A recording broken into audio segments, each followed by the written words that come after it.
ኃይል መንፈስ ቅዱስ ይገለጽ አባና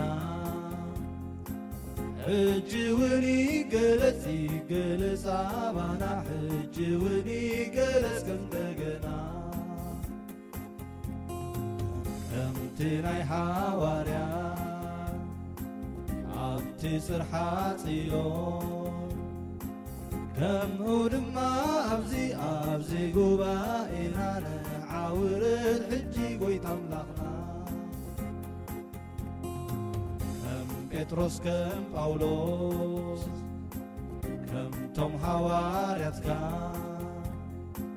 ሓንቲ ኸይፈራሕና ንቅዱስ ፍቓድካ ክንመስክር ንኹሉ ተግባራትካ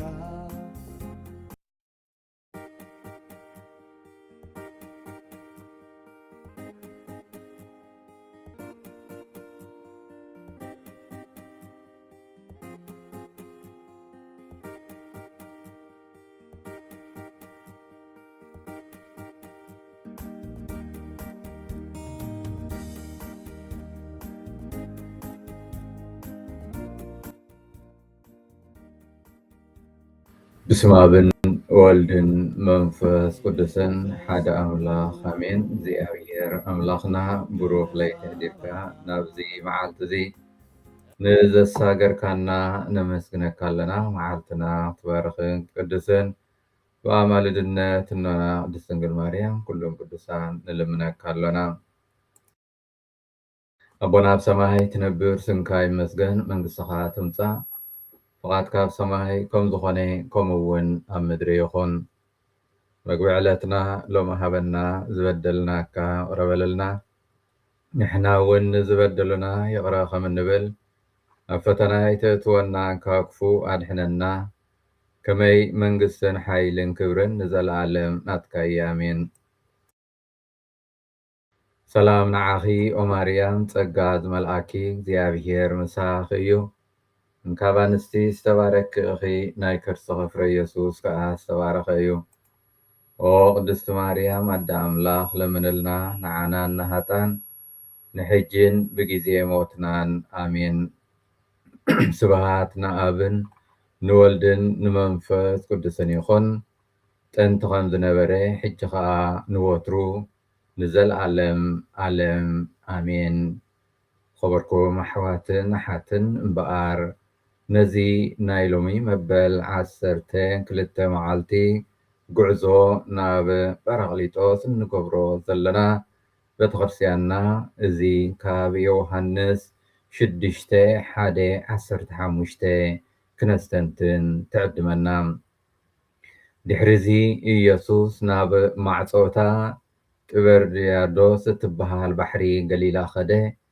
ብዙሓት ህዝቢ ከዓ ነቲ ኣብ ልዕሊ ሕሙማት ዝገበሮ ተኣምራት ሪኦም ሰዓብዎ ኢየሱስ ድማ ናብ እምባ ደይቡ ምስ ደቂ መዛሙርቱ ኣብኡ ተቐመጠ ፋሲጋ በዓል ኣይሁድ ድማ ቀሪቡ ነበረ ሽዑ ኢየሱስ ኣዒንቱ ሓቢሉ ብዙሕ ህዝቢ ናብኡ ክመጽእ ከሎ ርዩ ንፊልጶስ እዚኣቶም ምእንቲ ክበልዑስ እንጌራ ካበይ ክንዕድግ ኢሉ ክንዕድግ ኢና በሎም እዚ ዝበሎ ምእንቲ ክዕዘቦ እዩ ምክንያቱ ነቲ ክገብሮ ዘለዎ ባዕሉ ይፈልጦ ነበረ ፊልጶስ ከዓ ናይ 200 ዲናር እንጌራ እኳ ቆቁራስ ኣይበፅሖምን ኢሉ መለሰሉ ሓደ ካብቶም ደቂ መዛሙርቱ እንድርያስ ሓው ስምዖን ጴጥሮስ 5 ጎግ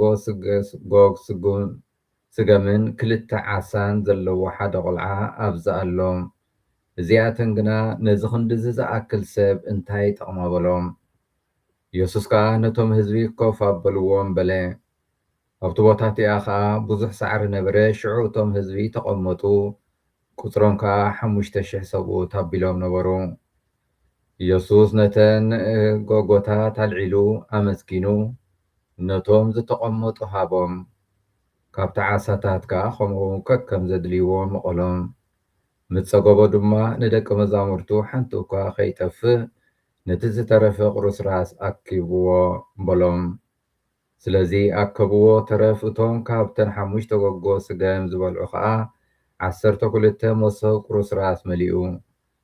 እቶም ህዝቢ ከዓ ነቲ ኢየሱስ ዝገበሮ ትእምርቲ ሪኦም እዚ ብሓቂ እቲ ናብ ዓለም ክመጽእ ዘለዎ ነቢይ እዩ በሉ። ኢየሱስ ድማ ብሓይሊ ሒዞም ከንግስዎ ይመፁ ከም ዘለዉ ፈሊጡ ከም ብሓድሽ በይኑ ናብ እምባ ኣልገሰ። ተኸበርኩም ኣሕዋትን ኣሓትን ኢየሱስ ብዙሕ ህዝቢ ናብኡ ክመጽእ ርኡ ረኣየ። ድኻምን ጥሜትን ነበሮም። ኢየሱስ ይጥምቶም እሞ ገለ ከም ዘድልዮም ይዕዘብ፣ ይግደሰሎም፣ ይድንግጸሎም። እቲ ንመግቢ ዘለዎም ጥሜት ጥራይ ኣይርእን፣ እንታይ ደኣ እቲ ዘለዎም ዓሚቕ ጥሜት ትርጉም ህይወት፣ ተስፋ ወይ ጥሜት ናይ ኣምላኽ እውን ይርኢ። ብድሕሪኡ ከምዚ ስዕብ እናበለ ሕቶ ንፊልጶስ ይሓትት። እዚኣቶም ምእንቲ ክበልዑ ስንጌራ ካበይ ክንዕድግ ኢና በሎም። ተግባራዊ ሕቶ ይሓትት። እንተኾነ ግና ናይ እምነት ፈተና እውን እዩ ነይሩ። ባዕሉ እውን ስለዚ ይቐፂሉ ቃል ወንጌል እዚ ዝበሎም ምእንቲ ክዕዘቦ እዩ። ምኽንያቱ ነቲ ክገብሮ ዘለዎ ባዕሉ ይፈልጦ ነበረ እናበለ ዝጽሕፍ። ፊልጶስ ነቲ ጸገም እናጠመተ ናይ 200 ዲናር እንጌራ እኳ ቆቁራስ ኣይበጽሖምን እዩ እናበለ እኹል ከም ዘይኮነ ይምልሰሉ። ቀፂሉ እንድርያስ ሓው ስምዖን ጴጥሮስ 5 ጎጎ ስገምን 2 ዓሳን ዘለዎ ሓደ ቁልዓ ኣብዚ ኣሎ፣ እዚኣተን ግና ነዚ ክንዲዚ ዝኣክል ሰብ እንታይ ጠቕማ እናበለ እዚ እውን ይምልሰሉ። ብኻሊእ ኣዘራርባ ከምዘይከኣል እቲ ዘለዎም ውሕድ ምዃኑ ለውጢ ከምዘየምጽእ ይገልጹ። ሓደ ግዜ እውን ኣብ መዓልታዊ ህይወትና ከምዚ ኢና ንሓስብ። ብዙሓት ሰባት ንመግቢ፣ ንፍትሒ፣ ንፍቕሪ፣ ንሓቂ ዝጠምዩ ክንርኢ ከለና ልዕሊ ዓቕምና ኮይኑ ንረኽቦ ወይ ልዕሊ ዓቕምና ኮይኑ ይስምዓና። እንታይ ክንገብር ንኽእል? ኣነ ሓደ ሰብ ንበይነ እየ ንብል። እንተኾነ ግና እግዚኣብሔር በዚ ቅዱስ ቃሉ ኣዝዩ ኣገዳሲ ዝኾነ ነገር ይምህረና። ኢየሱስ ነቲ ዘይብልና ኣይሓተናን እዩ። እንታይ ደኣ ነቲ ክነወፍየሉ እንኽእል ወይ ዘለና እዩ ዝሓተና። 5 ጎጎ ስገምን 2 ዓሳን ኣዝዩ ውሕድ እዩ ነይሩ። ኣብ ኢድ ኢየሱስ ብተኣምራታዊ መገዲ ግና ልዕሊ እኹል ይኸውን። ሎሚ ብዙሓት ሰባት ጥሜት ኣለና። ብስጋዊ መዳይ ጥራይ ዘይኮነ መንፈሳዊ ጥሜት። መግቢ ዕለቶም ዝጎደሎም ስድራ ቤታት ኣለውና። ኩሉ ናይዚ ዓለም ነገራት እናሃለወና ብውሽጥና ባዶ ዝስምዓና ሰባት እውን ብዙሓት ኣለና። ኣንፈቶም ዝስሓቱ ኣሕዋትን ኣሓትን መንእሰያት ኣለውና። ንፍቕርን ይቕረታን ሓቅን ዝነፍቑ ነፍሳት ኣለዋና። ሎሚ ንነፍሲ ወከፍና ክርስቶስ ዝሕቶ እዚ ይሓተና። ኣብ ቅድሚ ዝኩሉ ፀገማት እምበኣር እንታይ ክንህብ ክነወፊ ንኽእል? ምናልባት ኣዝዩ ውሕድ እዩ ዘለኒ ንብል ንኸውን።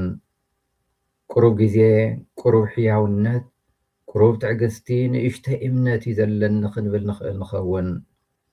ኣምላኽ ግን በቲ ንእሽተይ ዘለና ክገብሮ ንዝኽእል ግና ኣቕሊልና ኣይንርኣዮ። ስለዚ እግዚኣብሔር ኣምላኽና ንሓና ዝሓተና ብሓቂ ንሕና መሳርሕቲ ግራቱ፣ መሳርሕቲ ቃሉ፣ ድሕነቱ ኮይንና ክንርከብ ልባትና መደብ እግዚኣብሔር ኣባና ክፍፀም ክነፍቅድ ልባትና ክንከፍተሉ የድሊ። በኣና ክሰርሕ ህራይ ክንብል የድሊ። ንእሽተይ ናይ ፍቕሪ ተግባር እምበኣር ንሓደ ዝጠመየ ሰብ ክትምግቦ ትኽእል እያ። ሓንቲ ቃል ንዝቆሰለ ልቢ ክትፍወስ ትኽእል እያ። ንእሽተይሉ ናይ እምነት ምስክር ሓንቲ ንእሽተይ ናይ እምነት ምስክር እውን ንሓደ ሰብ ናብ ኣምላክ ክትመልሶ፣ ክተፀናንዖ፣ ተስፋ ክትህቦ ትኽእል እያ። ናይ ሎሚ ቃል ኣምላኽ እምበኣር 3 ነገር ክንገብር ይሓተና ወይ ይዕድመና። بتقدماي شعو يسوس عين تقحبلو ብዙሕ ህዝቢ ናብኡ ክመጽእ ከሎ ረኣየ ይብለና።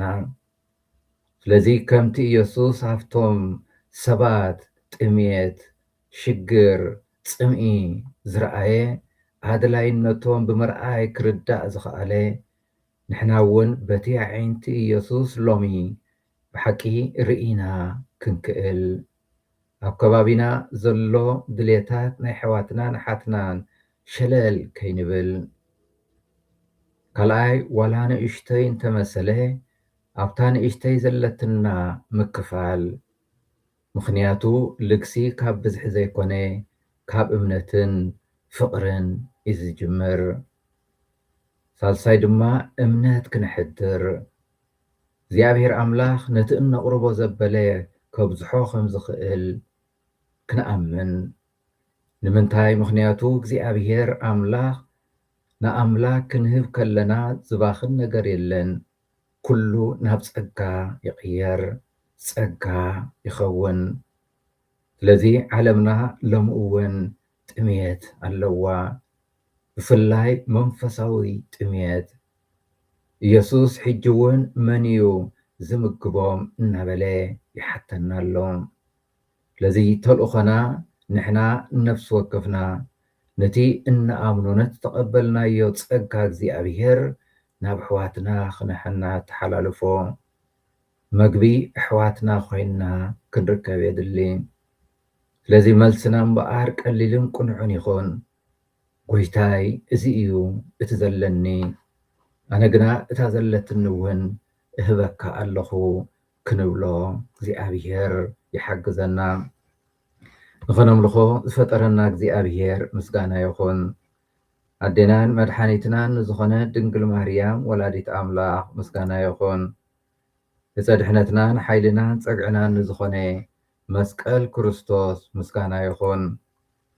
እግዚኣብሔር ኣምላኽና ናይ ንግሆ ጸሎትና ከም ሕያው መስዋዕቲ ተቐበለልና፣ ኩሉ ጉዕዘናን ስራሕናን ኣሰንየና፣ ሰናይ ዝኾነ ተግባራት ጥራይ እናፈጸምና ከም እንውዕል ግበረና።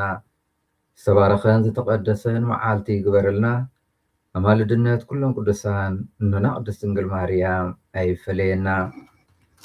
ስብሃት ንኣብን ንወልድን ንመንፈስ ቅዱስን ይኹን ጥንቲ ከም ዝነበረ ሕጂ ከዓ ንወትሩ ንዘለዓለም ዓለም ኣሜን። እግዚኣብሔር ስለ ኩሉ ነገር ዝተመስገነ ይኹን።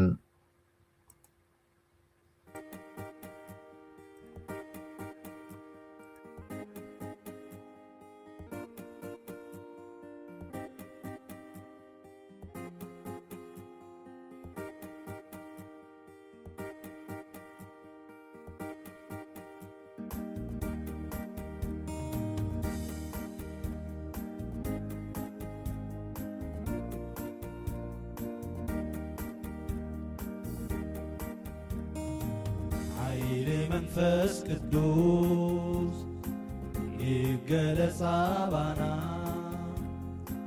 ሕጂ እውን ይገለጽ አባና ሕጂ እውን ይገለጽ ከእንደገና ከምቲ ናይ ሐዋርያት ኣብቲ ጽርሐ ጽዮን ከምኡ ድማ ኣብዚ ጉባኤና نعاورد حجي قويت أملاخنا كم بطرس كم باولوس كم توم حواريتك عنت غيفة رحنان قدوس فقرك نسكر نغلو تكبارتك